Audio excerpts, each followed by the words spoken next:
Hello बच्चों, तो आज हम लोग इस वीडियो लेक्चर में इलेक्ट्रोकेमिस्ट्री का थर्ड पार्ट सीखेंगे, जिसमें हमारा नेक्स्ट कॉन्सेप्ट होगा सेल विभव या फिर विद्युत वाहक बल। ठीक है, तो सेल विभव और विद्युत वाहक बल क्या होता है इसको हम समझेंगे। तो बच्चों, हमने देखा था कि जब हम किसी इलेक्ट्रोड के उसके विलयन में, जब किसी इलेक्ट्रोड को उसके ही विलयन में डिप करते थे तो वह क्या होता था बच्चों, वह या तो इलेक्ट्रॉन को ग्रहण करती थी या तो इलेक्ट्रॉन को त्याग करती थी। तो यदि कोई इलेक्ट्रोड इलेक्ट्रॉन का त्याग करता था तो हम उसे ऑक्सीकरण विभव कहते थे, तथा दूसरी तरफ यदि कोई इलेक्ट्रोड इलेक्ट्रॉन को ग्रहण करता था तो उसे हम अपचयन विभव कहते थे। ठीक है, इतनी बात हमने समझी थी। लेकिन यही यदि ऑक्सीकरण विभव या अपचरण विभव की प्रक्रिया अगर एक मोलर सॉल्यूशन तथा 298 केल्विन ताप पे करवाई जाती थी तो इसको हम क्या कहते थे, इसी को हम मानक इलेक्ट्रोड विभव कहते थे। ठीक है बच्चों, यहाँ तक क्लियर था। तो हमने क्या सीखा था कि यदि किसी इलेक्ट्रोड तथा उसके विलयन के मध्य क्या उत्पन्न होता था, जो विभव उत्पन्न होता है उसी को हम क्या बोलते थे बच्चों, इलेक्ट्रोड विभव कहते थे। तो आज के वीडियो लेक्चर में हम सीखेंगे सेल विभव अथवा विद्युत वाहक बल। तो जब दो इलेक्ट्रोड आपके पास हो बच्चों, दो इलेक्ट्रोड हो और दोनों इलेक्ट्रोड के बीच जो विभव उत्पन्न होता है उसी को हम क्या बोलते हैं बच्चों, उसी को सेल विभव अथवा उसी को हम विद्युत वाहक बल कहते हैं। फिर से समझिए, जब कोई परिपथ खुला हो, उसमें विद्युत धारा प्रवाहित न हो रही हो, तो दो इलेक्ट्रोड के मध्य जो विभव उत्पन्न होता है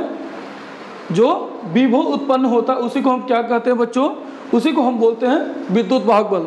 मतलब दोनों इलेक्ट्रोड के मध्य जो विभव उत्पन्न होगा उसका जो अंतर होगा, जो डिफरेंस होगा, ठीक है, वो आपको कैसे पता चलेगा, वो गैल्वेनोमीटर से पता चलेगा। तो उसी को हम क्या बोलेंगे बच्चों, सेल विभव अथवा विद्युत वाहक बल।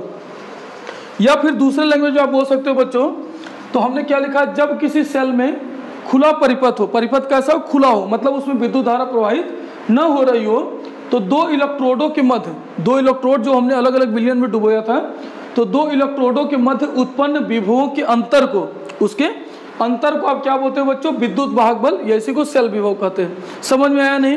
तो हमने क्या बोला कि जब कोई परिपथ खुला हो, उसमें विद्युत धारा प्रवाहित न हो रही हो, तो दो इलेक्ट्रोड जो क्या होगा, विभव उत्पन्न होगा, तो उन दोनों विभवों के अंतर को, दो इलेक्ट्रोड के विभवों के अंतर को क्या बोलेंगे, तो उसी को आप बोलते हो बच्चों सेल विभव या विद्युत वाहक बल।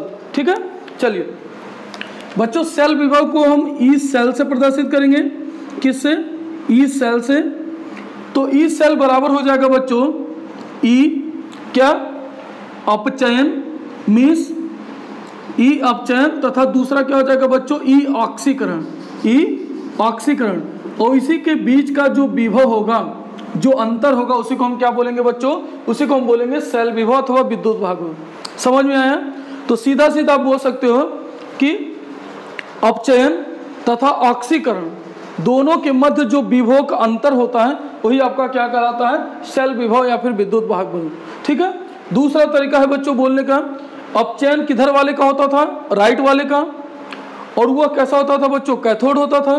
तो दूसरा तरीका है बोलने का, ई सेल बराबर क्या हो सकता है, ई कैथोड, और माइनस हम क्या बोल सकते हैं बच्चों, ई एनोड, ई कैथोड माइनस ई एनोड। ठीक है, या एक और है तरीका बच्चों बोलने का कि ई सेल बराबर हो सकता है, ई सेल बराबर क्या बोलेंगे, ई आर, आर का मतलब है बच्चों राइट से, और माइनस में ई एल का मतलब लेफ्ट में। ठीक है, तो आर क्या है बच्चों, तो आर आपका क्या है, राइट, मतलब दाहिना वाला जो अर्ध सेल है, और यल का मतलब क्या है बच्चों, लेफ्ट, मतलब जो बाएं अर्ध सेल है। ठीक है, तो कैसे डिफाइन करेंगे इसको हम, तो बोलेंगे जब किसी परिपथ में विद्युत धारा प्रवाहित न हो रही हो, अर्थात वह परिपथ आपका कैसा हो, खुला हो, तो दो इलेक्ट्रोड जिसे हम अलग अलग विलयन में हमने डाला था, तो दो इलेक्ट्रोड के मध्य उत्पन्न विभव, ठीक है, जब किसी इलेक्ट्रोड को आप उसके विलयन में डालते हो तो वहाँ पे विभव उत्पन्न होता है। तो दो इलेक्ट्रोड के मध्य उत्पन्न विभव के अंतर को हम क्या बोलते हैं, तो उसी को सेल विभव या फिर विद्युत वाहक बल बोलते हैं। मतलब अपचयन विभव तथा दूसरा ऑक्सीकरण विभव, उसी के जो दोनों के बीच का क्या होगा, अंतर। या दूसरा तरीका बोलने का है ई आर, आर मतलब राइट वाला अर्ध सेल, ई एल मतलब हो जाएगा लेफ्ट वाला अर्ध सेल। दूसरा लेफ्ट वाले को हम बताए थे क्या बोलते थे बच्चों, एनोड, और राइट वाले को कैथोड। ठीक है, तो हो जाएगा आपका कैथोड और माइनस में क्या, एनोड। तो इसीलिए हमने लिखा है ई सेल बराबर ई अपचयन माइनस ई ऑक्सीकरण हो सकता है। दूसरा ई कैथोड माइनस ई एनोड हो सकता है, या फिर ई सेल बराबर ई आर मतलब लेफ्ट राइट वाला अर्ध सेल और माइनस ई एल, एल का मतलब क्या है बच्चों, लेफ्ट वाला अर्ध सेल। आए बात समझे? तो इसी को हम बोलते हैं सेल विभव अथवा विद्युत वाहक बल। तो एक उदाहरण से हम समझते हैं इस कॉन्सेप्ट को, ठीक है, और अच्छे से आपको समझ आएगा। चलिए, तो इतनी बात समझ आ गई कि विद्युत वाहक बल क्या होता है बच्चों, जब किसी परिपथ में विद्युत प्रवाहित न हो रही हो। जब विद्युत प्रवाहित न हो रही हो तो दो इलेक्ट्रोड के मध्य जो विभव होता है उन दोनों के अंतर को क्या बोलते हो आप, उसी को सेल विभव या फिर विद्युत वाहक बल बोलते हैं। जैसे एक उदाहरण से समझते हैं बच्चों, एक तरफ आपका जिंक है, एक तरफ क्या था बच्चों, जिंक की रॉड, और दूसरी तरफ किसकी हमने लिया था, कॉपर की रॉड। ठीक है, ये जिंक का रॉड और दूसरी तरफ क्या था, कॉपर। तो ये हो गया कॉपर और ये क्या था, जिंक। पूरा डायग्राम मैं नहीं बनाऊंगा, बस हम आपको समझाने की कोशिश करेंगे। तो जिंक क्या करता है बच्चों, जिंक आयन बनाता है Zn डबल प्लस। तो दो इलेक्ट्रॉन क्या करता है बच्चों, त्यागता है, और त्यागता है इसका क्या होता है, इसका होता है ऑक्सीकरण। क्या होता है बच्चों, तो आप बोलोगे ऑक्सीकरण। ठीक है, दूसरा देखिए बच्चों, दूसरा जो कॉपर आयन होता था, यह दो इलेक्ट्रॉन को ग्रहण करता था और ग्रहण करके क्या बनाता था बच्चों, कॉपर। तो इसका क्या हो रहा है, इसका अपचयन हो रहा है। क्या हो रहा है बच्चों, तो इसका अपचयन हो रहा है। यहाँ तक तो बात समझ आ गई होगी। अगर मैं इसको लिखूं बच्चों, मैं इसकी कुल अभिक्रिया लिखूं तो इन दोनों इलेक्ट्रॉन को मैं कैंसिल कर सकता हूं, और मैं क्या लिख सकता हूं, जिंक। तो आप यहाँ लिख लीजिए जिंक, प्लस में क्या बचा बच्चों, कॉपर आयन, तो कॉपर आयन। गिब्स क्या हो जाएगा, जिंक आयन है, तो आप लिख लीजिए Zn आयन, जिंक आयन, और प्लस में क्या बचा आपका कॉपर, तो ये हो गया कॉपर। ठीक है, अब देखिए बच्चों, इसके बाद इसको हम किस तरह से प्रदर्शित करेंगे, यहाँ तक बात समझ आ रही है ना। ठीक है, तो इसके बाद हम क्या लिखेंगे, तो इसके बाद हम लिखते हैं सेल का निरूपण, कि सेल को निरूपित कैसे करते हैं। तो मैं लिखता हूँ सेल निरूपण। ठीक है, सेल का क्या बच्चों, तो आप बोलोगे निरूपण। चलिए, तो सेल को निरूपित किस तरह से करते हैं, तो हमने बोला था कि क्या करेंगे, इलेक्ट्रोड तथा विद्युत अपघट्ट जो विलयन है उन दोनों के मध्य एक खड़ी लाइन से प्रदर्शित करेंगे, दोनों को एक खड़ी लाइन से। तो यह बच्चों आपका इलेक्ट्रोड है, तो आप लिख लीजिए जिंक, और खड़ी लाइन बनाई। अब इसका जो जिंक का जो क्या है, जिसमें इसको डुबोया गया, तो जिंक आयन में, तो ये क्या है बच्चों, जिंक आयन हो गया। दो खड़ी लाइन बनाई, ये क्या प्रदर्शित करता है, तो ये आपका होता है लवण सेतु। क्या होता है बच्चों, तो इसको आप बोलते हैं लवण सेतु। अब ये क्या है, तो आप यहाँ पे बनाओगे कॉपर आयन, इसका ऑक्सीकरण हो रहा था, इसका क्या, कॉपर आयन का अपचयन, तो कॉपर आयन, और यह कॉपर के विलयन में। ठीक है, तो कॉपर आयन किसमें है बच्चों, कॉपर इलेक्ट्रोड लगा है, तो इसका ऑक्सीकरण हो रहा है, यहाँ पे कॉपर का क्या हो रहा है, अपचयन। तो ये हो गया सेल का निरूपण। अब बच्चों यहाँ तक बात आपको समझ में आ गई होगी। ठीक है, अब देखिए, अब हम क्या करते हैं बच्चों, अगर अब यहीं पे हमें लिखना है, ठीक है, अब यहीं पे मैं लिखता हूँ क्या, सेल विभव। तो ई सेल बराबर हमने क्या बोला था बच्चों, क्या होता है, अपचयन माइनस में ऑक्सीकरण, अपचयन माइनस में ऑक्सीकरण, या E L minus E R minus E L.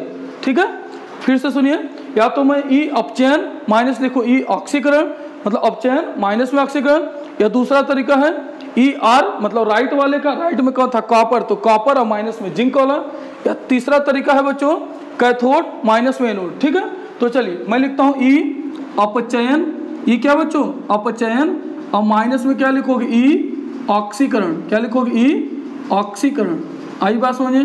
तो चलिए अब क्या करेंगे, तो इसको लिखिए ई अपचयन, तो अपचयन किसका हो रहा है, कॉपर का, तो यहाँ लिख लीजिए ये हो गया कॉपर आयन, और यहाँ पे क्या लिखोगे, कॉपर, और माइनस ई ऑक्सीकरण किसका हो रहा है, तो इसका, तो जिंक का, तो यहाँ पे आप लिख लो जिंक। ठीक है, जिंक, और किस में परिवर्तित हो रहा है, जिंक डबल प्लस। ठीक है, तो ये बात हो गई।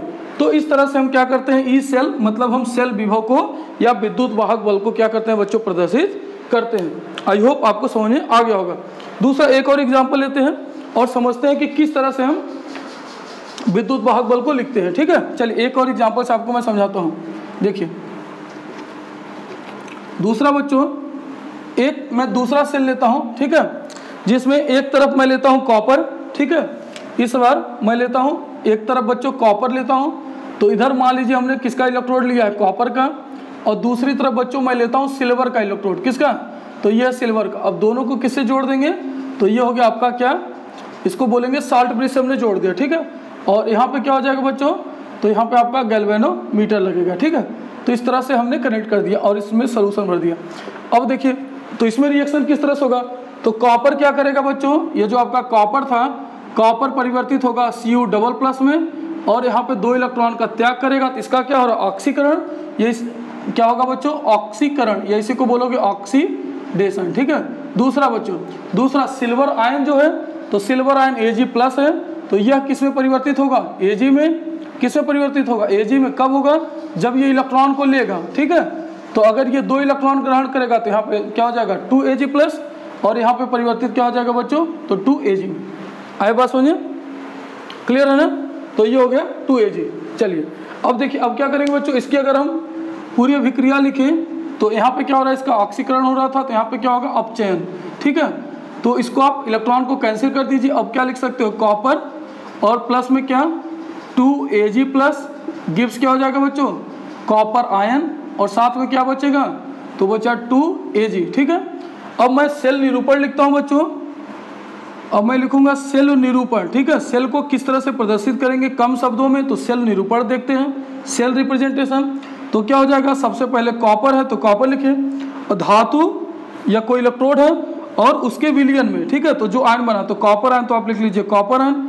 अब 2 खड़ी लाइन से दिखाएंगे लवण सेतु को।